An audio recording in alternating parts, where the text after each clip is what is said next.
Welcome back to another video. In this video, I want to ask you viewers a question about the direction of this YouTube channel. Given that it's so new and it's building up, I wanted to ask if you guys would be interested in learning what kind of equipment I buy, why I buy it, with why I bought this versus why I bought this, and what's in my camera bag. Do let us know in the comments and I'll go over all that in another video. So this video is going to be about some of the features that are configurable in this car.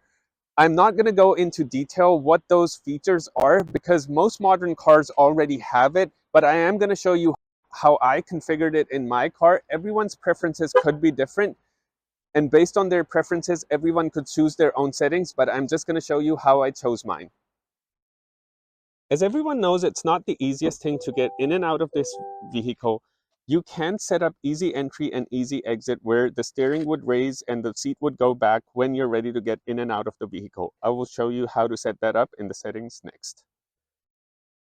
So the way you set up your easy entry and exit is first you make sure you're on the home screen and then you swipe right, go to settings, vehicle, and then at the bottom you'll see seating position.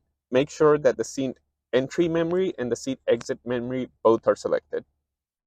The next step is going to be you keep your seat and the steering in the position you would like it to be for the exit and entry position, and then the small icon at the bottom here would save that position, and the car would know every time you open the door in park position it would move to that position, and every time you're coming in the car it would be in that position as well. The next really important thing is that if your car is equipped with a PDR, you cannot use it until you install a memory card right here. You have to press it. I have one installed. This is the brand. Just make sure that this is U310. That is the speed required for it to read and write on the memory card. So the way you put it in, there's a slot right here. Just push it in. You'll hear a click, and then your PDR should be ready to record. The next thing is in the PDR settings, you want to make sure you go to settings and the video recording quality is set to high. It is set to low by default. The next thing is you want to keep automatic recording on. It would loop over the previous videos. That way it works as a dash cam as well. And you want to make sure your audio recording is activated as well. The next thing is the video overlay. I personally like the track overlay, but you could see what suits you better and keep it at that.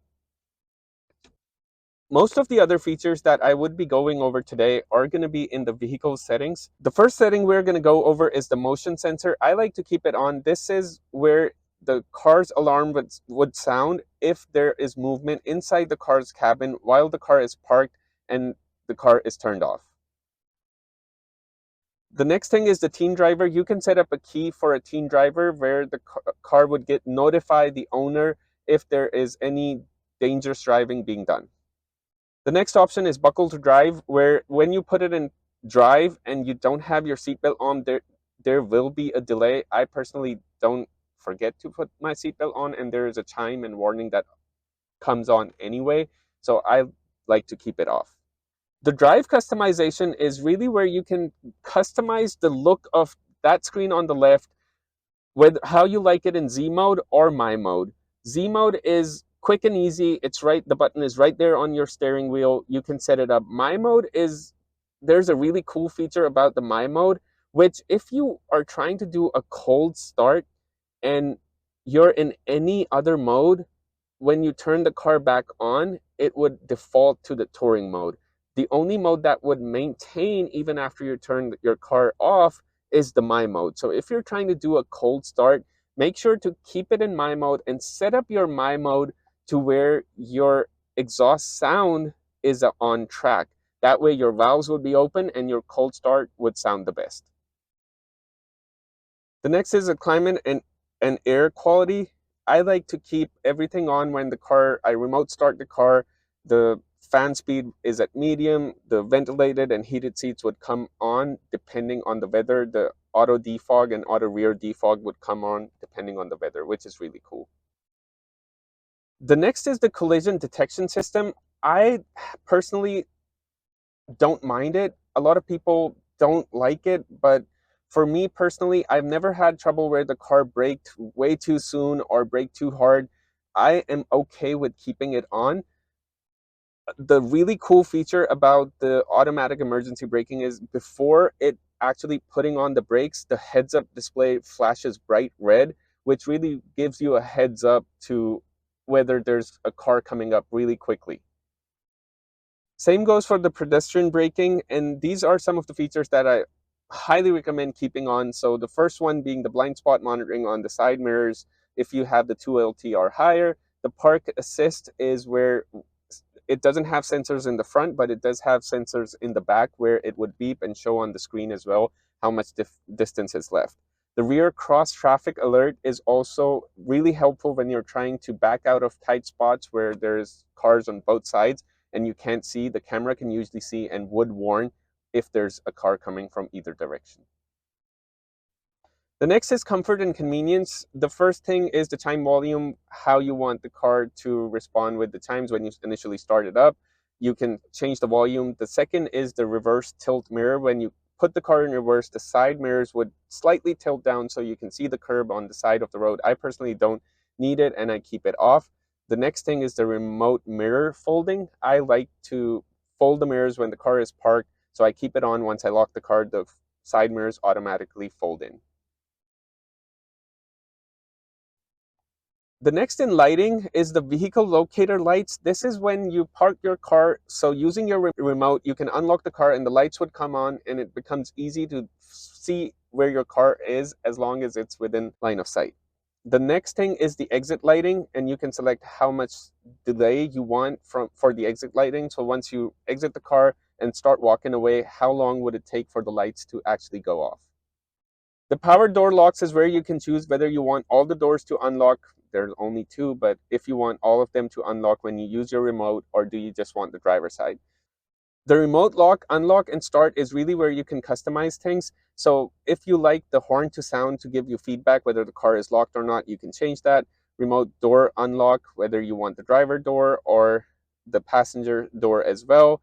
The next is the how you want your seat ventilation to turn on when you do a remote start. I keep everything on. Depending on the weather, it would automatically choose whether the seats need to be heated or cooled. The next one, the last one being the remote window operation. You can either roll down the windows using a remote. So if it's a really hot day and you want some ventilation in your car, you can use your remote to unlock it.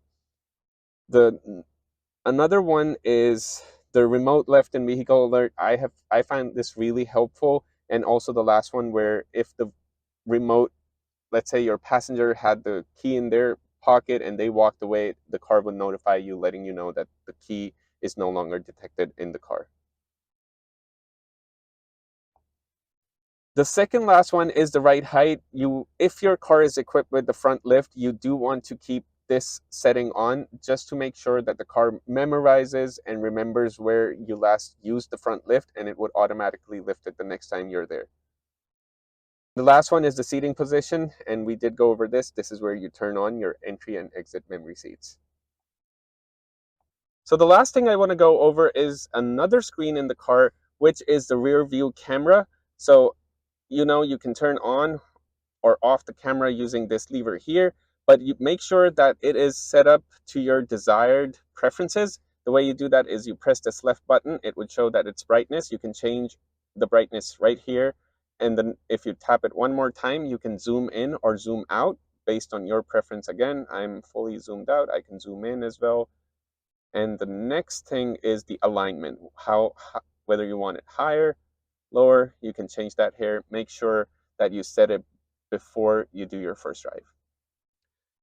So that's it for this video. Thank you for watching. I hope you enjoyed it. And do make sure to answer the question that I asked in the beginning of this video, whether you guys would like to be a part of the growth of this channel and want to learn about the equipment that I'm using.